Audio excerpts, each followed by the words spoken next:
What is up, everybody? I am going to try to walk you through my case prep steps for 6.5 Creedmoor. Keep in mind, I am just getting started. This is literally my first ever hand-loaded group. Ta-da! It's pretty exciting. So yeah, anyways, that's pretty cool. It was fun, and I learned a few things, so I'm just getting started, and I am certainly not the biggest expert on YouTube, but since I am just getting started, I thought maybe I could give some insight to other people getting started in a way that maybe I can show you some things that I didn't realize, I didn't know after having done this just a little bit. Maybe I can come at this with a perspective that will be helpful for other beginners and share a few things I've learned so far in my very short experience. So let's get into it. I am reloading for 6.5 Creedmoor. And here's what I do. Here we go. Let's do it. So first step that we need to take is cleaning the cases. I used a tumbler, the Model 400 from Cabela's. I had some reward points earned up, so I just bought that. It seems to work fine. This one is pretty gross. It got left outside for a while. It has been cleaned and tumbled. So it's fine. It just doesn't look that great. We need to get the old primer out, and we need to resize the neck. I have been neck sizing only, not full sizing. I'm using the Lee Ultimate dies for 6.5 Creedmoor in the neck sizer. And you're also, so for the press, the shell holder comes with the press with those dies. I don't know, I think most dies come with shell holders, but I'm no expert, so double check. If you're going to buy other dies, make sure that you've got the shell holder with them. Otherwise, you might have to buy them, and that's a pain in the butt because then you got to order stuff you forgot about. So anyways, shell is going to go into the RAM, and up it goes. Deprime, bring it down, rotate about a half, and seat it again. You got to use quite a bit of force there to seat it up properly. And there we go. Let's see. Deprimed and good to go. Now, this collet in here seems to be sizing my necks down about 4 thousandths. You can check that by measuring before and after. So let me grab one.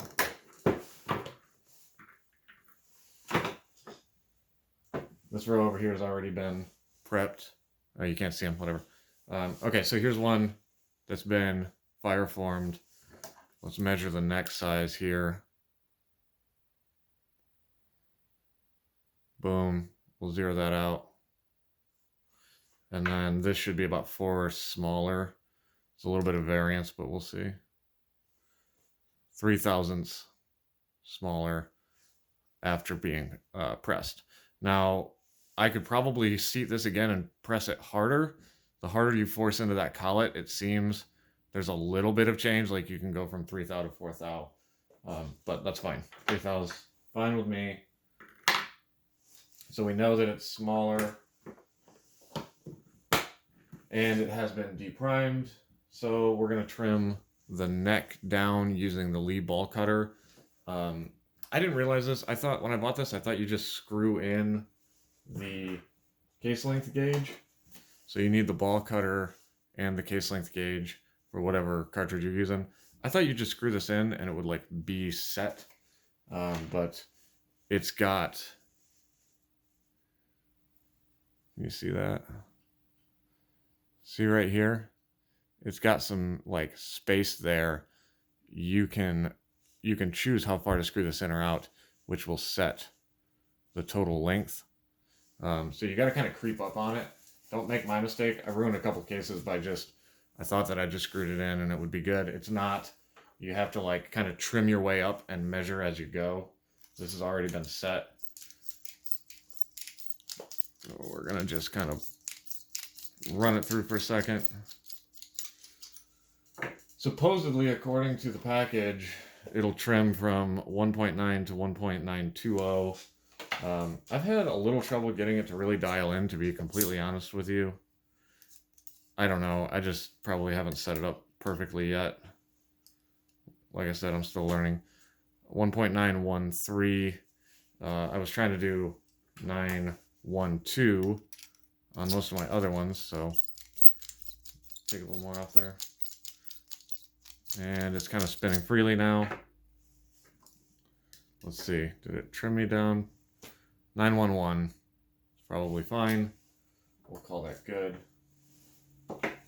So again, the case length gauge with ball cutter, I don't know. The verdict's still out for me. I'm not sure if I'm in love with it.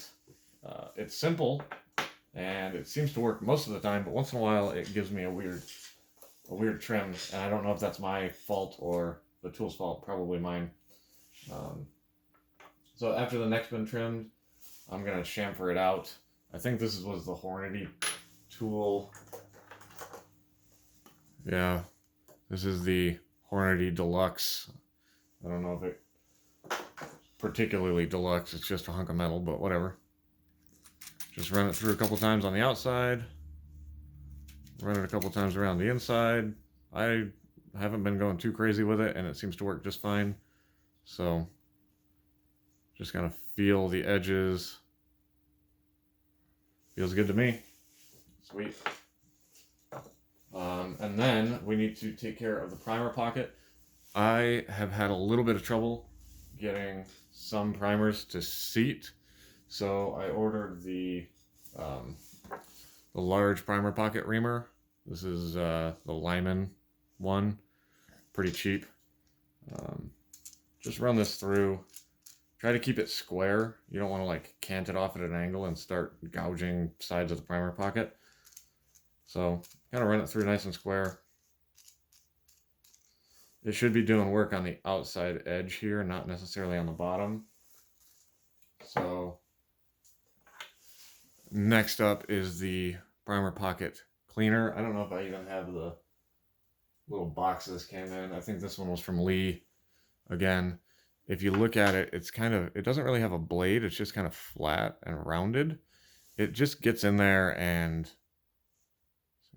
see how dark and danky that is? It just gets in there. It doesn't really remove brass. It just cleans whatever carbon or whatever it is that's in there, the black gunk. I assume it's some type of carbon or whatever leftover reaction from the powder. So get in there. Sweet. Now if you look at it, primer pocket is actually cleaned up a bit. Trying to get it. There it is. Cleaned up pretty good. It never cleans it up perfectly, but it does get it back down to brass. So I would imagine after like 3-4 firings, if you don't clean those pockets out, I'm going to guess they're going to get pretty nasty. So it might not be a crucial step on your first reload, but probably after a while it's going to add up. So you may want to do that at some point. Primer pocket Reamer, again, great for helping with the seating the new primers. Like I said, that seems to help me pretty well. Okay, so now we just need to prime the brass, and then prep will be done. So let's come over here to the, what is this, the bench prime? I think it's called the auto bench prime or whatever from, yeah, it's the Lee auto bench prime number 90700. Make sure when you buy it that you order the tool holder, shell holder set. If you're loading 6.5 Creedmoor like I am, then you're going to want the number 2 in there. And from Lee, it's also the number 2 on the press. So the number 2 is the one you want. I had to order the whole box, which was a little pricey, just to get the number 2 because I couldn't find it sold individually anywhere. So slide your case down in there. Make sure you check that your primer is oriented properly down in there. Make sure it didn't fall in a weird orientation. There's a few other videos out there about how this works, so I'm not going to run you through it in too much detail unless you really want to see it. You can leave a comment. I have had some trouble with this, though, all the other videos make it look like it's really easy, like the Lee videos and like some of the videos from the other reloaders I've seen out there. Maybe I'm still not doing something right, but it's not as easy to prime as I thought it was going to be. Like sometimes they fall in easily and sometimes they really take a lot of force. So it can be a little bit confusing. And to be honest with you, I've gotten them like half primed, where the primer is half seated in the pocket, and then another primer falls in behind it, and you're in danger of double priming. So if you have any tips on that, let me know. I don't want to crush a primer into another primer that's already in there, and it makes trouble. It's just a pain. What I have noticed though, if you pay attention to how far the handle goes down, when you do get a good prime, pay attention to how far the handle is down. So that way in the future, if the handle's like up here, you know that the ram that's seating the primer hasn't moved its full length. So you can kind of get a feel for it that way. Let's see if that one's seated all the way or not. It did indeed. So I feel like it takes a decent amount of force, like way more than I thought it was going to. In some cases, I don't know. It seems to fall in sometimes, and then sometimes it seems to barely seat. Again, this case is really dirty because it was on the ground. It's just oxidized. It's been cleaned. It's fine. It's just oxidized weird. Okay, so there we go. This case is prepped and primed and ready for a powder charge and a projectile.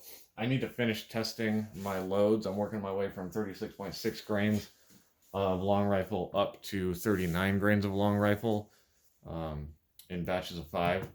So I have those actually right here, and hopefully I can get out and shoot soon. Here's my 37.2, 37.8, 38.4, and 39, and then I'll compare those and see how they look versus my other groups and decide on a charge weight for now. And then I can start messing around with a few other things and maybe take you guys on the journey and show you a few other things.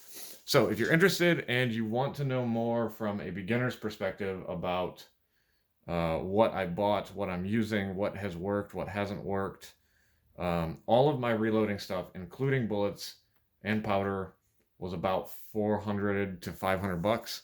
I had a couple different orders from different places, so probably $500 by the time everything's accounted for. But I bought stuff to reload 6.5, and I bought stuff to reload 223 as well. So that's a little deceiving.